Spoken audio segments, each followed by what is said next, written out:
If you run a B2B tech company and your biggest problem is finding clients consistently, this video is for you. I'm going to break down the exact system we use to generate clients predictably without having to rely upon referrals, random outreach, or just random content. And for context, I'm Alessandro Kutri. I'm the founder and CEO of TechSuasive, where we help B2B tech companies scale their client acquisition. And at this point, I've ran over 100 plus campaigns for about 50 plus tech clients, and we've generated millions in revenue. So what I'm about to share with you isn't theory-based. It's based on real performance data, industry benchmarks, and actual buying behavior. So without further ado, let's dive right into things. Now, there are obviously many ways that you can get clients, right? You can run content, you can do outbound, you can do channel partnerships. Really, you just need one scalable channel. Now, for the sake of this video, I'm going to be talking about paid ads specifically because I believe that's the fastest feedback loop and it gives you predictability and control once you've dialed in your metrics. So for this video specifically, we're going to be talking about paid ads and running paid ads on Meta specifically. Now, I'm not going to get into why we choose Meta. I've created other videos for that. So you can go ahead and click the link in the description if you're seeing why you should run Meta ads in 2026. But for the sake of this video, we're going to talk about how to run Meta ads and how to do it consistently so you can get more clients. All right.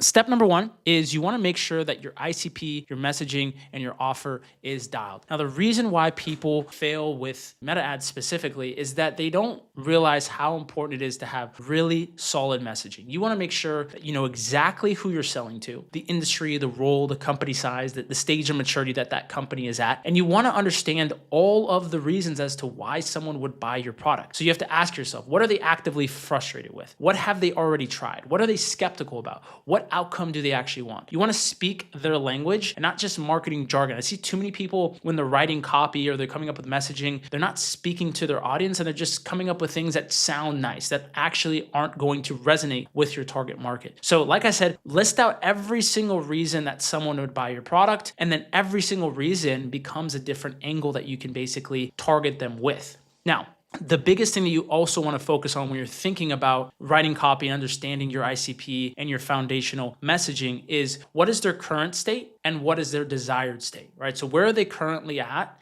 And your offer is going to act as that bridge to their future state. And so you want to really be able to clearly articulate what that transformation looks like for them so that you can create really crystal clear ads that resonate with someone, right? Because the biggest thing that people mess up on is they don't create messaging that's super targeted. And what ends up happening is you get a lot of people through your funnel that aren't actually the right ICP fit. So how do you fix that is you actually speak to their pain points, right? So for example, if I am working at a finance company, right, and I have this problem with these manual processes and I have, 3 people on my team that are experiencing this problem, I'm going to create a message that's targeting that person with 3 team members so that the pain points that they're experiencing are only related to the actual people that are qualified. So for example, it's like, hey, do you have a finance team that's running around all day and tired of dealing with these manual processes, right? So you're only speaking to that specific pain point and that problem that they have. So now they are the only ones that resonate because people that don't have a finance team aren't going to book a call with you. They're not going to resonate with that message. So now that you've understood about creating the messaging, the ICP, the offer, how you're going to be positioning yourself, you now want to be able to start to build out video ads and the static ads. So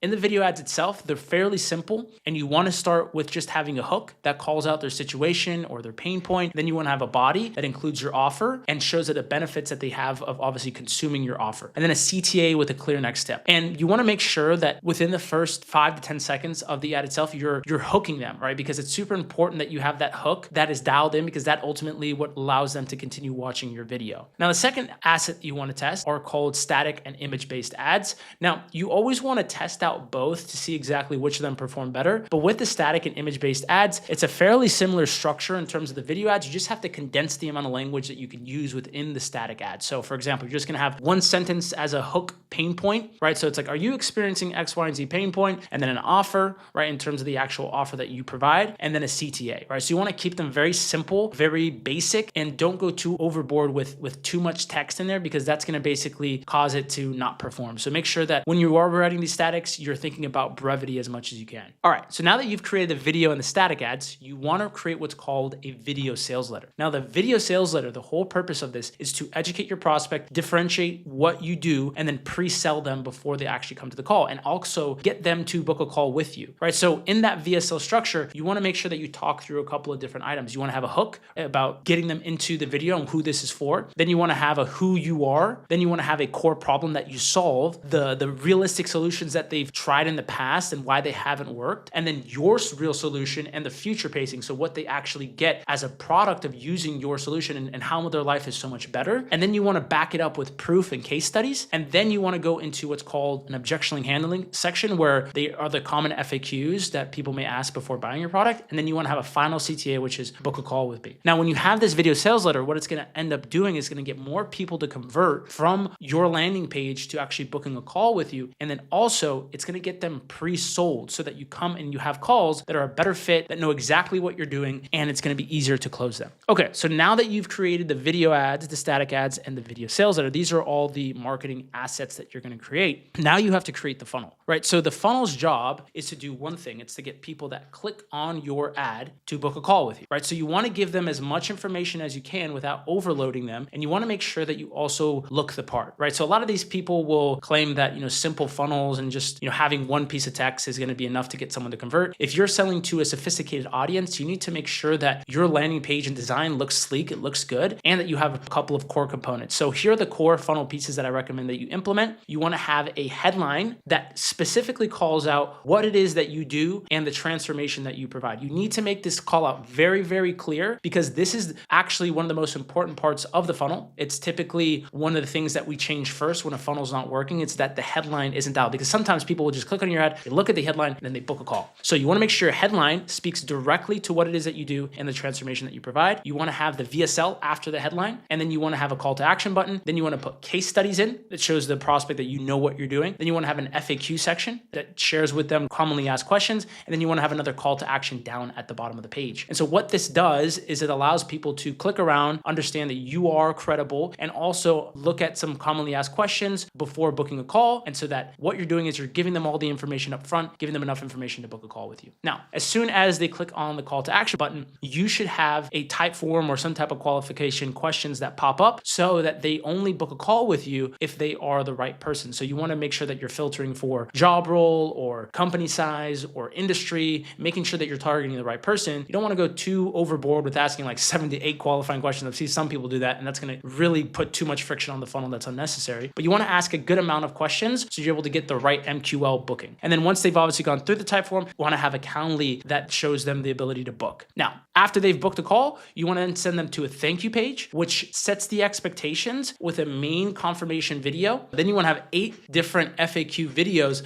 that talk through all the commonly asked questions and objections that people typically give you so that you can start to pre-frame them and also increase your show rates on the call itself. So that is the funnel. That's what that should look like in terms of the process. You want to make sure your funnel is super clean, the landing page with that VSL that you've created, case studies, FAQ, CTA section, the type form, the Calendly, and then once they book a call, now we have your sales process. And this is where a lot of people lose, right? Because they book calls maybe, and they understand their metrics and they know what their cost per calls are, but now they're dropping the ball on the sales process. So one of the first things that I recommend that people do that can almost double your sales is your speed to lead. So as soon as someone is either booking a call with you or just opting into your funnel, if you can get on the phone and actually call them, you are going to double your conversion rate. So they've done multiple studies on this, that the person that calls the lead within 5 minutes has 100 times likelihood of converting that lead. Next thing that you want to do is have a pre-call nurture sequence. So you want to make sure that you have an email sequence that can educate and frame someone on what it is that you do and really just reiterates all those FAQs and commonly asked questions. You see, what we're trying to do here is we're trying to prime the buyer to obviously work with you. We're trying to prime them to get more information, right? Because people need more information before a sales call and ultimately to make a decision. So the more and more information that you can give to someone, the higher likelihood that you have of that person closing on that call or closing,